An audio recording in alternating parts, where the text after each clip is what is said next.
Issue 3, New Year's Vows. Let this coming year be better than any other.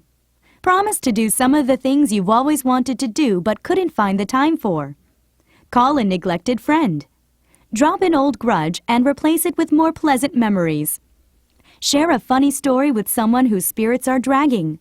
A good laugh can be good medicine. Vow not to make any promise you don't think you can keep. Pay off a debt, especially one that is not monetary. Free yourself of some of your envy and malice. Encourage a young person to do his or her best. Share your experience and offer support. Young people need good role models. Make a genuine effort to stay in close touch with family and good friends. Resolve to stop magnifying small problems and talking without thinking. Find the time to be kind and thoughtful. All of us have the same allotment, 24 hours a day. Pay someone a compliment. It might give a badly needed lift to a person who really needs it. Think things through. Forgive a grave injustice. Listen more. Be kind. Apologize when you discover you were wrong. An apology never diminishes a person, it elevates him. Don't blow your own horn. If you've done something praiseworthy, someone will notice eventually. Try to understand a point of view different from your own. Nothing is 100% pure. Examine the demands you make on others. Lighten up. When you feel like blowing your top, ask yourself, will it matter a week from today? When the joke is on you, laugh the loudest. The surest way to have a friend is to be one. We are all connected by our humanity, and we need each other. Avoid malcontents and pessimists. They will drag you down and contribute nothing of value. Don't discourage a beginner from trying something risky. Nothing ventured means nothing gained. Losing is not as bad as not trying. Be optimistic. The can-do spirit is the fuel that makes things go. Declare war against gossip, which only causes trouble. Give credit when it's due. People long to be appreciated. Read something uplifting, then read it to a friend. Don't abandon your principles, no matter how old-fashioned they appear. They never go out of style. Whenever courage is needed, ask yourself, if not me, then who? If not now, when? Take better care of yourself. Remember, you're all that you've got. Clean out your closet. Throw away the trash. Give away the good stuff you don't need. Take those photos out of the drawer and put them in an album. Show your friends. If you see litter on the sidewalk, pick it up instead of walking over it. Give yourself a reality check. Phoniness is always transparent. It is also tiresome. Take pleasure in the wonders of nature. Every flower is a miracle. Comprehension.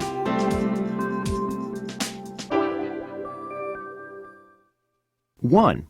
Why don't we have to blow our own horns? 2. Why should we encourage beginners to take a risk? 3. Make a list of old-fashioned principles you think are still important.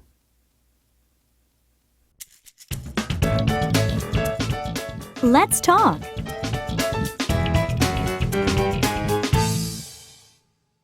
1. Why do you think people make New Year's resolutions? 2. Many people make resolutions every year, but not many succeed in keeping them. Why not? 3. What are the most popular kinds of resolutions people make? 4. What is the most difficult resolution for ordinary people to keep? Why? 5. Did you make any resolutions this year? What were they? Have you managed to keep any of them? 6. Do you always apologize if you are wrong? 7. When you hear gossip, do you spread it around or keep silent about it? 8. Why have many people abandoned old-fashioned principles?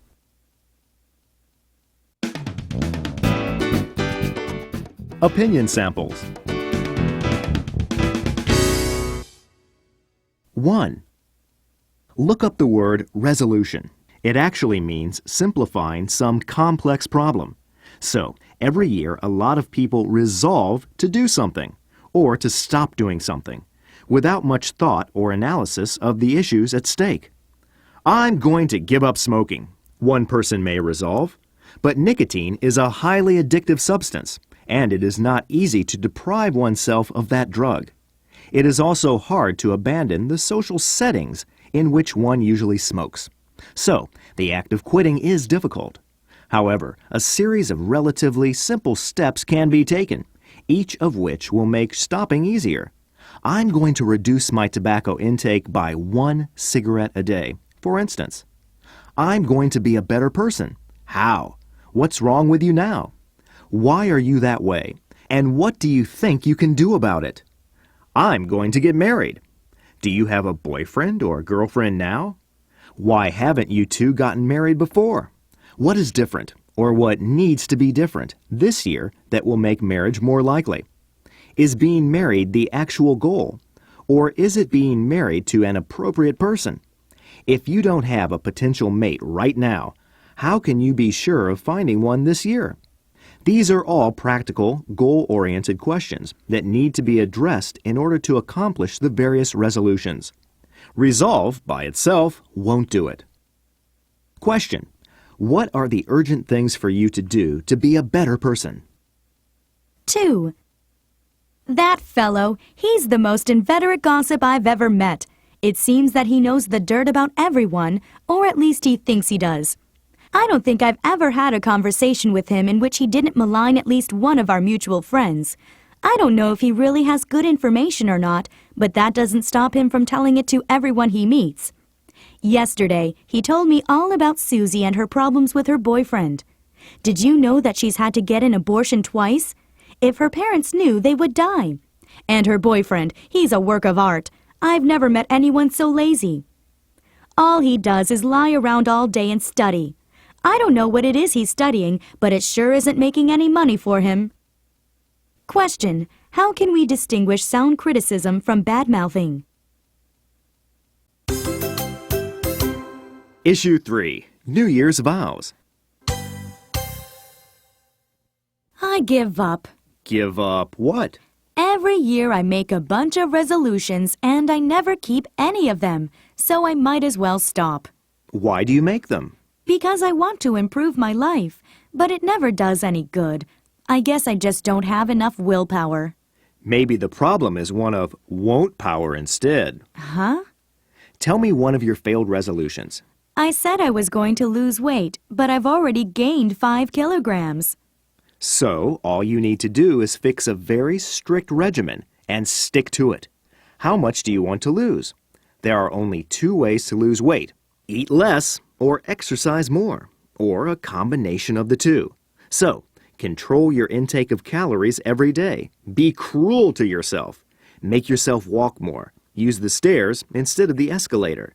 Pretty soon, your new lifestyle will become a habit, and you won't even have to think about it anymore. You make it sound so easy, but it's not, you know.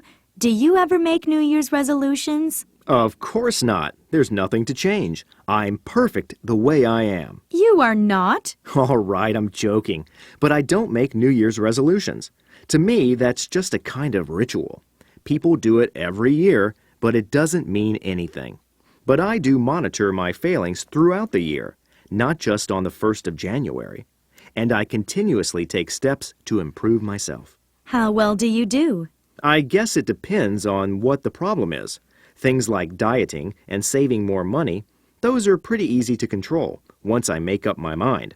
I keep a record every day of what I eat and how much I spend, so I constantly give myself an objective report card.